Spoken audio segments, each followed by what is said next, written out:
La première épître de Paul aux Corinthiens, chapitre 10. Frères, je ne veux pas que vous ignoriez que nos pères ont tous été sous la nuée, qu'ils ont tous passé au travers de la mer, qu'ils ont tous été baptisés en Moïse, dans la nuée et dans la mer, qu'ils ont tous mangé le même aliment spirituel, et qu'ils ont tous bu le même breuvage spirituel, car ils buvaient à un rocher spirituel qui les suivait, et ce rocher était Christ. Mais la plupart d'entre eux ne furent point agréables à Dieu, puisqu'ils périrent dans le désert. Or ces choses sont arrivées pour nous servir d'exemple, afin que nous n'ayons pas de mauvais désirs, comme ils en ont eu. Ne devenez point idolâtres comme quelques-uns d'entre eux, selon qu'il est écrit, le peuple s'assit pour manger et pour boire, puis ils se levèrent pour se divertir. Ne nous livrons point à l'impudicité, comme quelques-uns d'eux s'y livrèrent, de sorte qu'il en tomba 23 000 en un seul jour. Ne tentons point le Seigneur comme le tentèrent quelques-uns d'entre eux qui périrent par les serpents. Ne murmurez point comme murmurèrent quelques-uns d'eux qui périrent par l'exterminateur. Ces choses leur sont arrivées pour servir d'exemple, et elles ont été écrites pour notre instruction, à nous, qui sommes parvenus à la fin des siècles.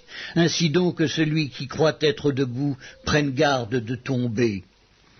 Aucune tentation ne vous est survenue qui n'ait été humaine, et Dieu qui est fidèle ne permettra pas que vous soyez tentés au-delà de vos forces. Mais avec la tentation, il préparera aussi le moyen d'en sortir, afin que vous puissiez la supporter. C'est pourquoi, mes bien-aimés, fuyez l'idolâtrie. Je parle comme à des hommes intelligents, jugez vous-même de ce que je dis. La coupe de bénédiction que nous bénissons n'est-elle pas la communion au sang de Christ ? Le pain que nous rompons n'est-il pas la communion au corps de Christ ? Puisqu'il y a un seul pain, nous qui sommes plusieurs, nous formons un seul corps, car nous participons tous à un même pain. Voyez les Israélites selon la chair. Ceux qui mangent les victimes ne sont-ils pas en communion avec l'autel ? Que dis-je donc ? Que la viande sacrifiée aux idoles est quelque chose ou qu'une idole est quelque chose ? Nullement. Je dis que ce qu'on sacrifie, on le sacrifie à des démons et non à Dieu. Or, je ne veux pas que vous soyez en communion avec les démons. Vous ne pouvez boire la coupe du Seigneur et la coupe des démons. Vous ne pouvez participer à la table du Seigneur et à la table des démons. Voulons-nous provoquer la jalousie du Seigneur ? Sommes-nous plus forts que lui ? Tout est permis, mais tout n'est pas utile. Tout est permis, mais tout n'édifie pas.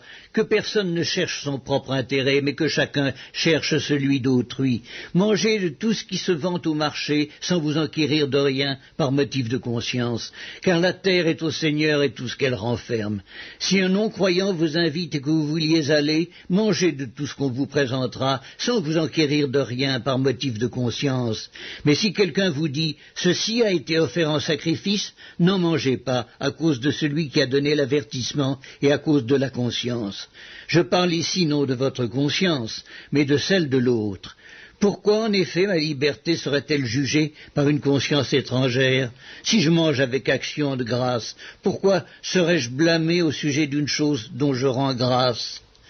Soit donc que vous mangiez, soit que vous buviez, soit que vous fassiez quelque autre chose, faites tout pour la gloire de Dieu. Ne soyez en scandale ni aux Juifs, ni aux Grecs, ni à l'Église de Dieu, de la même manière que moi aussi, je m'efforce en toutes choses de complaire à tous, cherchant non mon avantage, mais celui du plus grand nombre, afin qu'ils soient sauvés.